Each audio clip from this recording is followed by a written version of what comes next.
How's it going, guys? It's me, Bamboo for Life, aka Lit Red Panda OWO, for another video. Now, this is my third story time today because I just remembered these four stories that I needed to tell.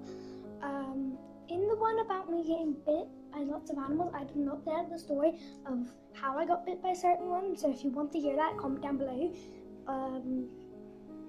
Also, in this video, it's very, very, very sad and happy at the same time. And it all started off when I was at my granny's one Tuesday. So I was sitting there, running about, and my granny told me when we were coming up in the car that she found two baby squirrels. And when we came up, my granddad was sitting there squirting them with a hose. Like, not squirting them, but like, they were like here. They were legit like here, and the hose landed about here, so he was trying to scare them away because we didn't know if they had rabies or anything. We didn't know if they were going to bite us. Unfortunately, we were very scared of them. I wasn't exactly scared, but when my granny was like, "It's gonna bite you and it might have rabies," I was really scared about it.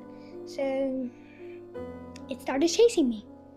This little tiny baby squirrel whose mum was dead because we found her on the road. It was just about that big. And he was a boy. The other one was sitting in the tree and we didn't notice it, and she was just sitting like there. She was like that skinny. And she was all like soggy and messy, I guess I could say. And she did not look well fed.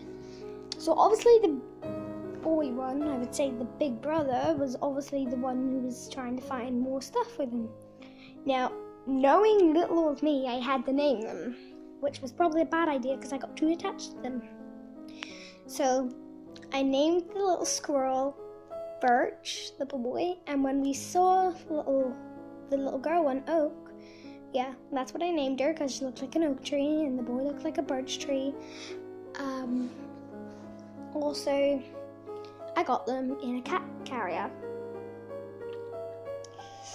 Birch was sitting there eating all the nuts that we were feeding him, but Oak was just sitting there like. So we brought them to the greenhouse later to find that Oak was very sick, so we gave her a warm rag after phoning tech, an animal sanctuary place. So yeah, they told us to feed them like goat's milk, but we didn't have that, so we just give them water, like really warm water. But like Birch had normal water, so we could give them nuts and water in the little cage, and we were just watching them. So when we realized Oak was very sick, we had to get Oak out and shut it before Birch got out, which was very hard. So we were just feeding her, but when we put her back in, like, she was like, we put her beside the water because we wanted her to like be able to drink, and she just done this, fly into the water. So we realized she was very sick. So yeah, she got all wet and covered in water. So we got a soggy squirrel. So then we decided to feed her by this, you know, those medicine things where you go like squirt it. We had one there, so we fed her water with that. She was very, very thirsty, but she was too weak to get up and do it herself.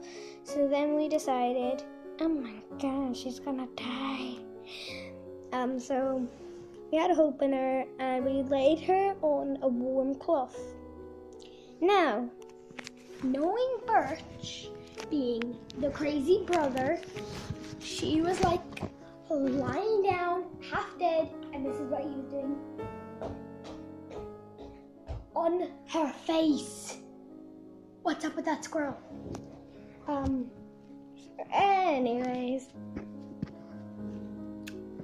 so we noticed Birch was obviously playing with her, but didn't notice how sick she was. So then, later on that night, Tack said they'd bring them in the morning because it was a Tuesday and they opened on Wednesdays. Now, I really wanted to go visit them.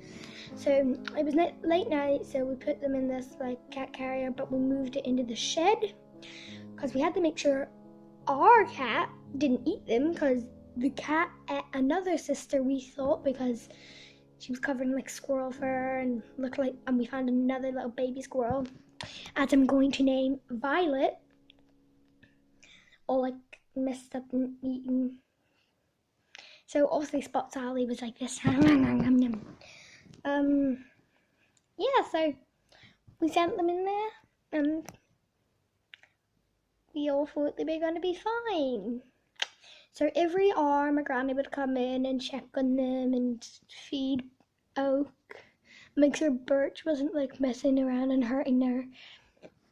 So it was morning and I was in school and I told everybody in my class about the little baby squirrels.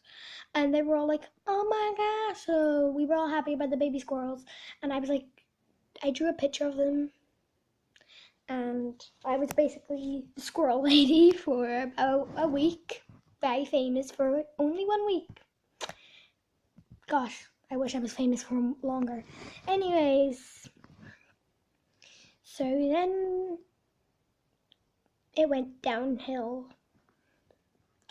When I came out of school, I had to hear the terrible news that unfortunately, overnight, Oak,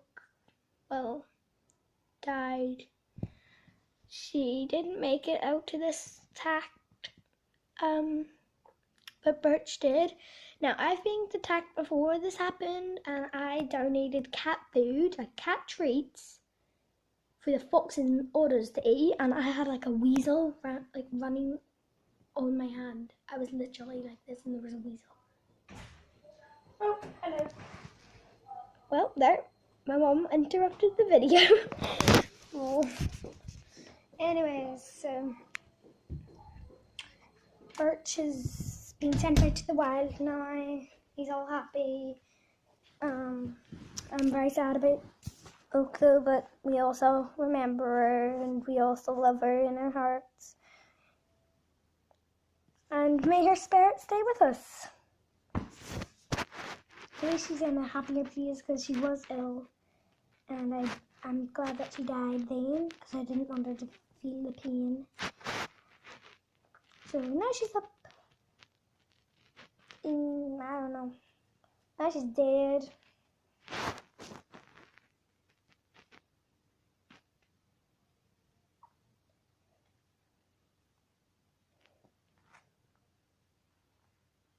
May the spirit of Oak be with you. That's all I can think of.